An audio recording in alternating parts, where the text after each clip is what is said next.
We're learning some new details about a new Disney cruise ship that is making its home port here in Florida. Joining us live now to talk about this is Drew Smith. You know him as Drew the Disney Dude at Drew Disney Dude on X. And Drew, we appreciate you joining us this morning here on Fox 35 News Plus.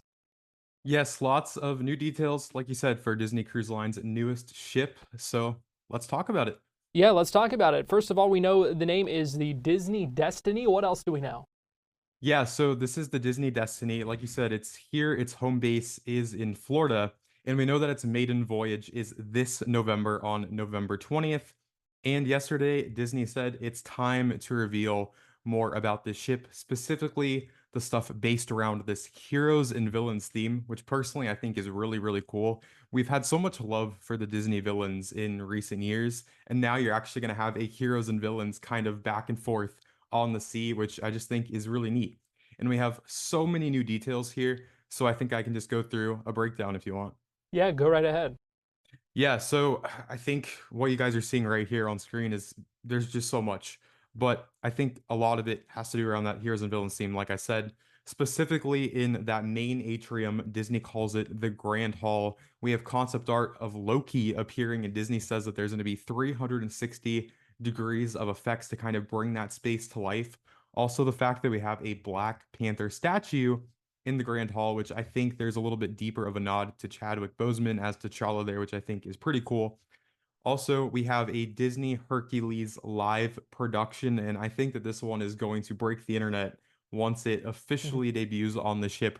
I feel like Hercules has had a pretty strong following, and then to see a live production here with world-class puppetry and songs, it's an iconic movie, and then you bring it onto the sea in this Broadway-style show.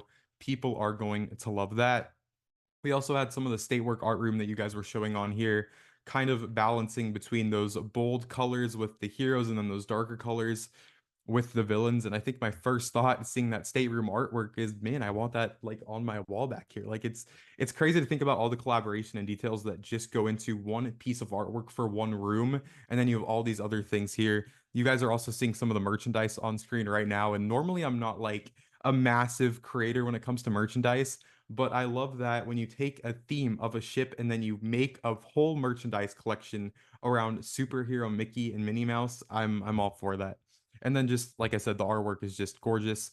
On screen right now, you guys are seeing the artwork for Edna Mode, all the sweets. And Disney also shared some behind the scenes that Imagineering is working with Pixar to create original sculptures for that sweet shop of Edna Mode and Baby Jack Jack. So that'll be a really fun photo opportunity. And then at the Doctor Strange Lounge, I think that this photo you guys are seeing is my favorite thing. We have stuffed waffles. So if you head over to that lounge, you can get a really cool sweet treat. And then Pride Land's Feast of the Lion King, that's what you guys are seeing now. They revealed some of these food offerings, and this is one of those rotational dining experiences. Disney is very popular for their rotational dining on Disney Cruise Line, where you get a select server with you. They get to know what you like, and then they stay with you for your entire cruise. So the food looks great on the ship, and then you guys just saw that glimpse of Jack Jack and Edna Mode too. But yeah, it's just there's so much stuff on the ship that it's really nice to see some more details about it. And I think that it's just going to kind of continue this legacy of Disney Cruise Line being the top offering for the cruise industry. I could certainly go for one of those stuffed waffles this morning. I know that. But I'm curious, Drew. What makes, for those who maybe haven't been on a Disney cruise before, what makes it unique? What makes it so special? And how does this Disney Destiny kind of fit into that? Yeah, so I think a big part of Disney Cruise Line is that, for so long now, for not over 70 years, but as of this May, it'll be 70 years since Disneyland opened.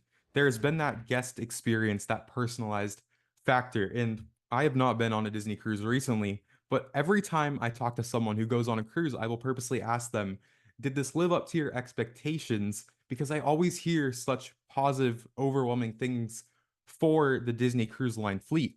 And I think a big part of it, like I mentioned just a minute ago, is that rotational dining where you have that server that follows you for your entire cruise. And literally to the point that whenever you go to these dining experiences, like for example, on the Destiny with that Lion King show, they could literally have, a kid's chair there ready to go. So you don't have to ask for a chair. They can have all of the special dietary needs, the drinks all ready to go. So it's just seamless. I think that because you're in this environment for, up to a week on those longer cruises, maybe going to the Bahamas or to their new island, Disney Lookout Key, when you have such a personalized experience, for that high price point, these are not cheap by any means. Just the fact that there has not been a decrease in the guest experience on the cruise line. And it seems that every time I talk to someone, they just adore this experience. So when you have a new ship coming in here and you're offering unique experiences, especially with heroes and villains, I think people are going to eat this up and it's just going to become, another part of this fleet that is loved. Drew, before we let you go, we also want to talk about a test track because we know that is something that has been closed down for a while, making a lot of changes to it. We've talked about some of that before, but getting our first look at the vehicles for it. Yeah, just this morning we got our first look at these test track vehicles. The ride testing has been underway for a few weeks now. This is a fully reimagined attraction. The track layout is the same, but as you guys are seeing, here's the new vehicles. They are all themed around research and development, so that might be a little bit of a tease for the storyline with General Motors, maybe, kind of testing out these new vehicles. But I will say, in full transparency, I am a little disappointed by these vehicles. I was hoping for a little bit more with the actual sculpt and body of the vehicles, but it seems like they just went with a simple route for a new wrap.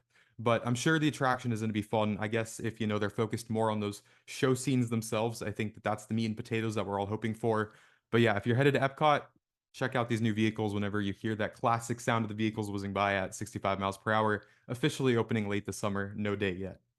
All right, so still a lot to to wait on with that. Looking forward to that reopening. I'm looking forward to riding that again. Yes. So that I know that's one of my wife's favorite rides as well. So we're both excited about that one. Well, Drew Smith, Drew the Disney Dude, we appreciate you joining us this morning here on Fox 35 News Plus.